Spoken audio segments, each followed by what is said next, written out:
Hello everyone, welcome back to my channel. This side Navya.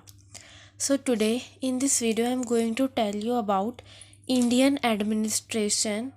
The topic is that decentralization. So what is decentralization and what are its approaches? In this video I am going to tell you about these. So first we have to understand what is the meaning of decentralization. So, as the word suggests, decentralisation decentralise मतलब कि किसी भी central body के पास power का होना, और जेशन को मैं समझती हूँ कि डिवीज़न। ठीक है, तो डिसेंट्रलाइजेशन का मतलब भी क्या हुआ कि जो पावर सेंटर के पास है उसको डिवाइड करना लोकल बॉडीज़ को।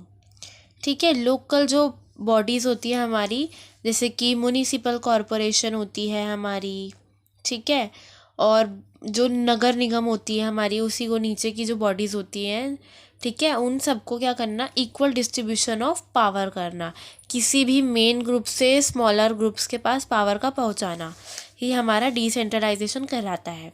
तो इसको हम ऐसे भी कर सकते हैं, the transfer of control of an activity to different local activities and local sector of an country is called decentralization। इसके confusing definition लग रही है मुझे थोड़ी, लेकिन हमें easy में देखो क्या समझ सकते हैं हम लोग कि सेंटर से लोकल गवर्नमेंट के पास जो पावर को ट्रांसफ़र किया जाता है या division, equal division of power किया जाता है, उसको हम लोग डिसेंट्रलाइजेशन कहते हैं। हालांकि यहाँ पर एक पॉइंट टू बी नोटेड है दैट जो पावर होती है वो हमेशा सेंटर के पास ज़्यादा होती है as compare to local body. इसमें तो हम सब हाँ भरेंगे, ठीक है, और ये है भी, क्योंकि भाई सेंटर के पास ज़्यादा पावर होनी ज़रूरी है ना, क्योंकि वो हमारी एडमिनिस्ट्रेटिव बॉडी है, वो पूरी कंट्री को चलाती है। लोकल बॉडीज़ को सिर्फ अपनी लोकेलिटी के बारे में देखना होता है, लेकिन जो हमारी सेंट्रल बॉडी होती है उसको पूरी कंट्री और ओवरऑल आउटसाइड द कंट्री भी देखना होता है। ठीक है, तो यहाँ पर इसमें कन्फ्यूज़ नहीं होना है कि जो पावर होती है वो हमेशा सेंटर के पास ज़्यादा होती है, ये आपने ध्यान रखना है। लेकिन हम डिसेंट्रलाइजेशन की बात कर रहे हैं, तो इसका मतलब ये होगा कि जो पावर है थोड़ी वो लोकल गवर्नमेंट के पास भी आए। ठीक है, अब क्या बोल रहा है, it is the process of shifting control from one main group to smaller different smaller ones. यानी कि किसी भी मेन ग्रुप या किसी भी मेन ऑर्गेनाइजेशन के पास जो पावर है उसको क्या करना, उस पावर को शिफ्ट करना। कहाँ शिफ्ट करना, स्मॉलर वंस। स्मॉलर वंस का मतलब आप समझ जाइए लोकल बॉडीज़ जो होती है हमारी, ठीक है, या लोकल गवर्नमेंटल जो बॉडीज़ होती है उनमें पावर को क्या करना है, शिफ्ट करना। अब ये इतना क्लियर हो चुका होगा I hope, meaning of decentralisation. अब now the new topic is the importance of decentralisation, कि what is the importance of decentralisation, कि डिसेंट्रलाइजेशन की इम्पोर्टेंस क्या है। ठीक है, तो डिसेंट्रलाइजेशन की इम्पोर्टेंस क्या है कि यहाँ पर जो लोकल अथॉरिटीज़ होती हैं उनके पास पावर आ जाती है। ठीक है, जब पावर का डिवीज़न होता है तो लोकल अथॉरिटीज़ के पास भी पावर हो जाती है एक डिसेंट्रलाइज्ड सिस्टम के अंदर। ठीक है, उनके पास चॉइस होती है, दूसरा मतलब चॉइस होती है कि उनको किस तरीके से कहाँ कहाँ पर कार्य करना है। ठीक है, और तीसरा है हमारा लीडिंग अथॉरिटी यानी कि अब वो लीड कर सकती है, अब उन्हें सेंट्रल पर डिपेंड नहीं रहना पड़ेगा कि सेंट्रल जो बोलेगी वो हम करेंगे। सेंट्रल को नहीं पता कि लोकल एरियाज़ में क्या चल रहा है, वो किसको पता है, लोकल गवर्नमेंट्स को पता है। इसलिए यहाँ पर हमारी लोकल गवर्नमेंट का रोल बहुत इंपॉर्टेंट है कि उनके पास लीडिंग अथॉरिटी आ जाती है कि वो अपने हिसाब से अपने एरिया में काम कर सके। अब मैं हूँ, मुझे अपने घर के बारे में पता होगा ना, आपको थोड़ी ना पता होगा। तो ये यहाँ पर है कि जो लोकल है, लोकल बॉडीज़ को ही अपने लोकल एरियाज़ के बारे में पता होगा, किसी सेंट्रल को तो पता नहीं होगा, है ना। तो इसलिए यहाँ पर इनको लीडिंग अथॉरिटी मिलती है, यहाँ पर उनकी चॉइस मिलती है उनको, और यहाँ उनको क्या मिलती है, एक पावर मिलती है एडमिनिस्ट्रेशन में। ठीक है, पावर मिलती है उनको, एक फील होता है कि हाँ भाई हम भी अब कुछ पार्ट है इस देश का, हम भी इसके लिए कुछ कर सकते हैं।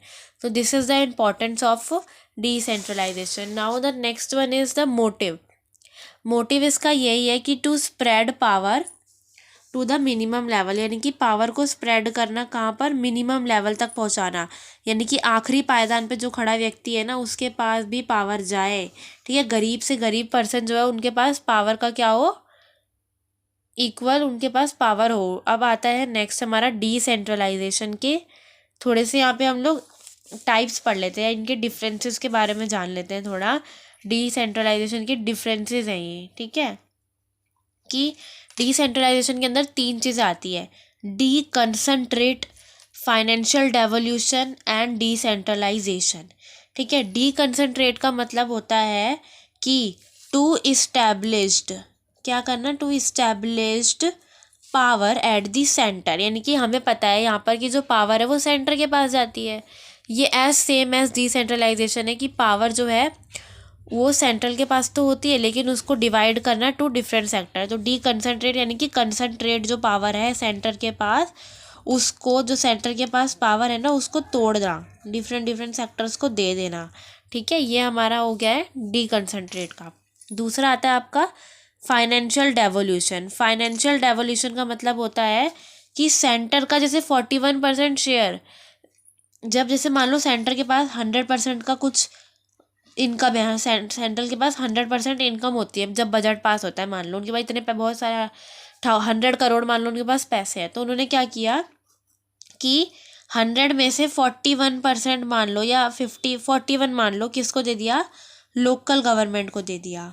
क्यों दे दिया, ताकि लोकल गवर्नमेंट क्या कर सके, लोकल जो जगहें हैं हमारी, जैसे कि गांव एरिया, जो लोकल विलेजेस होते हैं हमारे, विलेज एरिया है, वहाँ पर डेवलपमेंट थोड़ा ला सके, कौन, गवर्नमेंट ला सके, इसलिए फाइनेंशियल डेवोल्यूशन दिया जाता है, ठीक है। तो इसके अंदर हमारे बेसिकली आपके इसमें 2 चीज़ें इंपॉर्टेंट है, पहली होती है डेलीगेशन और दूसरा होता है सेंट्रल ब्यूरोक्राइजेशन। मैं अभी लिखवाती हूँ ये। फाइनेंशियल डेवोल्यूशन का मतलब आई होप समझ आ चुका होगा। इसका मतलब यही है कि लोकल गवर्नमेंट से लोकल विलेजेस के अंदर मनी का ट्रांसफ़र करना, फाइनेंस का ट्रांसफ़र करना ही फाइनेंशियल डेवोल्यूशन कहलाता है।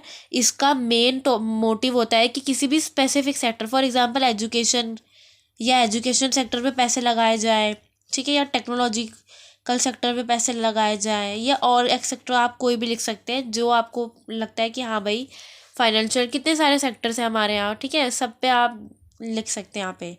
तो इसका एग्जांपल मैंने बता दिया, फाइनेंस से रिलेटेड चीज़ें की जाती है कि जितना भी सेंट्रल के पास पैसा है वो लोकल अथॉरिटी या लोकल बॉडीज़ को देना है, ठीक है। अब इसके 2 जो हमारा ये फाइनेंशियल डेवोल्यूशन है ना, इसको 2 और पार्ट्स के अंदर मैं डिवाइड करना चाहूँगी। पहला होता है हमारा डेलीगेशन, क्या होता है, डेलीगेशन, और दूसरा होता है, ये स्पेलिंग ध्यान से देख लेना, सेंट्रल ब्यूरोक्राइजेशन, ठीक है। सेंट्रल ब्यूरोक्रेटाइजेशन का मतलब होता है, और डेलीगेशन, ये 2 चीज़ होती है। डेलीगेशन का मतलब होता है कि किसी को भी पावर देना फॉर, ये देखो यहाँ लिखा है, to distribute power for temporarily purpose, यानी कि किसी भी अथॉरिटी से, पुलिस होती है, किसी भी एसीपी को जब हम अपॉइंट करते हैं तो उनको कुछ टाइम के लिए पावर दी जाती है for temporary basis. For example कुछ केसेस ऐसे होते हैं, हमारे पुलिस को एग्जांपल लेके चल रही हूँ मैं, कुछ केसेस ऐसे होते हैं जिसके अंदर जो हमारे मिनिस्टर्स होते हैं वो किसी स्पेसिफिक पुलिस फोर्स को बुलाते हैं कि आप यहाँ पर आइए और आप इस केस को हैंडल करिए। तो उस स्पेसिफिक पीरियड, यानी कि जब तक वो केस सॉल्व नहीं हो जाता तब तक वो पावर उस पुलिस पर्सन के पास है। तो इसी को कहते हैं कि पावर का क्या करना, डेलीगेट करना, पावर को डेलीगेशन करना, यानी कि किसी भी पर्सन को स्पेसिफिक टाइम पीरियड के लिए पावर को देना हमारा डेलीगेशन कहलाता है।